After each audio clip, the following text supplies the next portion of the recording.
Makar Sankranti almost 14 तारीख की होती है, 14 जनवरी की।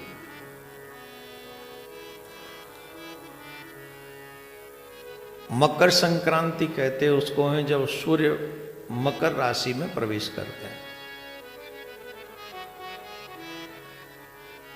अब जब तक सूर्य भगवान मकर राशि में प्रवेश न करें तो मकर संक्रांति कैसे हो। इस पुण्य काल में किया हुआ कोई भी सुकृत, इस पुण्य काल में तीर्थ में स्नान करना चाहिए, तीर्थ यात्रा करनी चाहिए। इस पुण्य काल में ज्यादा से ज्यादा भजन करना चाहिए। इस तीर्थ काल में, शुभ काल में, शुभ मुहूर्त में मकर संक्रांति पे अगर कोई भजन करे तो एक माला का भजन कई मालाओं का फल देता है। इसलिए इस दिन आप लोग तो भाग्यशाली हैं कि आप तो हैं ही ब्रज में, आप तो हैं ही ब्रज में। आप कितने भाग्यशाली, आप तीर्थ पे ही हैं, तीर्थ में ही हैं। इस दिन गाय की सेवा करनी चाहिए, इस दिन ब्रह्म भोज करना चाहिए, इस दिन अपने हाथों से दान पुण्य करना चाहिए, हरि स्मरण करना चाहिए, भूखे प्यासों को भोजन कराना चाहिए, अपने आराध्य को स्मरण अधिक करना चाहिए। मकर संक्रांति पे किया हुआ पुण्य अक्षय होता है। धन्य है उन ब्रह्मवेता ब्राह्मणों को जिन्होंने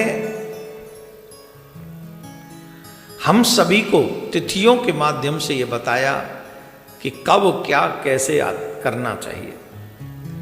एक समय की बात है, ये उस समय की बात है जिस समय हम लोग आजाद नहीं थे, गुलाम थे। हमारा मुल्क, हमारा देश गुलाम था।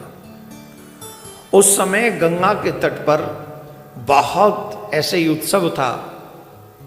आप समझो मकर संक्रांति, उदाहरण फॉर एग्जाम्पल दे रहा हूं मैं आपको। मकर संक्रांति थी तो प्रयागराज में संगम में उस समय बहुत बड़ी भारी संख्या में लोग एकत्रित थे।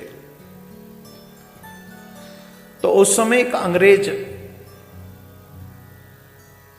दुभाषिया के साथ, दुभाषिया मतलब जिसे दोनों भाषा आती थी, अंग्रेजी और हिंदी, उसके साथ में वो व्यक्ति वहां पहुंचा और उस व्यक्ति ने पूछा, अंग्रेज ने पूछा कि इतनी भारी संख्या में ये लोग यहां इकट्ठे कैसे हुए आज। तो उस व्यक्ति ने कहा लगता है इनका कोई विशेष त्योहार होगा इसलिए गंगा स्नान करने आए।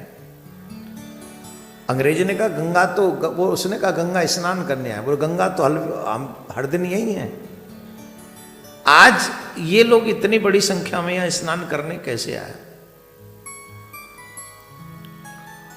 तो उस व्यक्ति ने भी पूछा, क्योंकि उस समय भी जो पढ़े लिखे लोग ज्यादा थे, वो आप तो आज भी देख ले, जितने ज्यादा जो लोग पढ़ जाते वो सबसे पहले धर्म क्रिया इत्यादि से दूर भागते, उन्हें ज्यादा नॉलेज होती नहीं, धर्म के विषय में ज्यादा जानते नहीं, तिथि वार उत्सव उन्हें पता नहीं।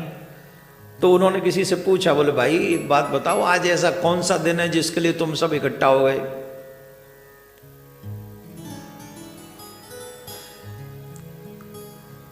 तो उस व्यक्ति ने बताया कि आज मकर संक्रांति है, हम लोग इसलिए इकट्ठा हुए हैं।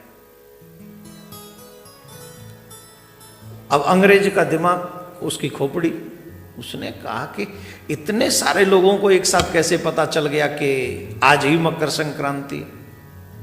उस समय मोबाइल का जमाना नहीं, टीवी का जमाना नहीं, रेडियो का रेडियो रहा होगा, टीवी वगैरह भी उतनी नहीं थी। इतने सारे लोगों को एक साथ कैसे पता चल गया कि आज ही मकर संक्रांति है।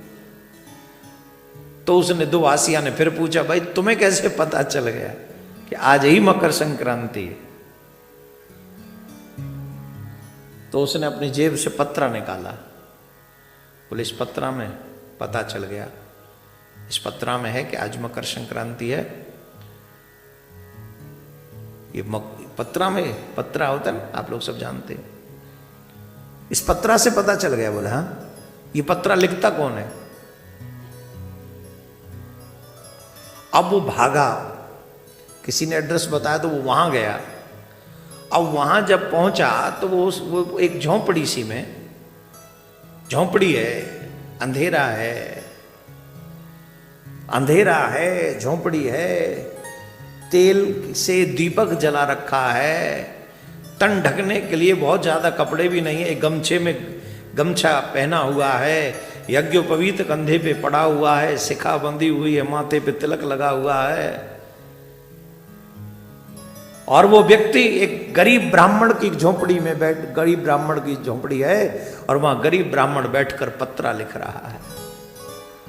वहीं बैठे बैठे उस अंग्रेज ने इंग्लैंड के लिए पत्र लिखा कि हम लोग इस देश को तब तक गुलाम नहीं बना सकते जब तक एक भी ब्राह्मण इस जगह पर जिंदा रहेगा।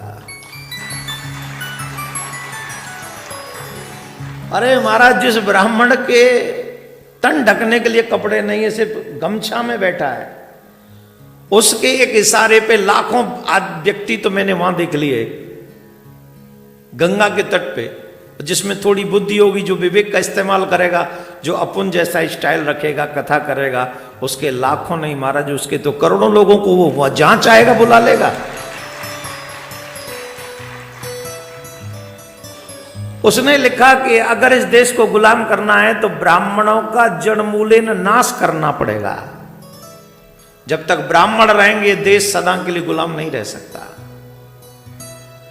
और धन्य है उन ऋषि मुनि परंपरा को, जिस ऋषि मुनि परंपरा ने हम सबको जोड़ के रखा हुआ है, तीज के नाम पर, त्योहार के नाम पर, उत्सवों के नाम पर। और जितने उत्सव हमारे यहाँ होते हैं, विश्व में कोई संस्कृति ऐसी नहीं है जहां ऐसे उत्सव होते हो। तो सबसे पहले हैप्पी मकर संक्रांति आप सबको।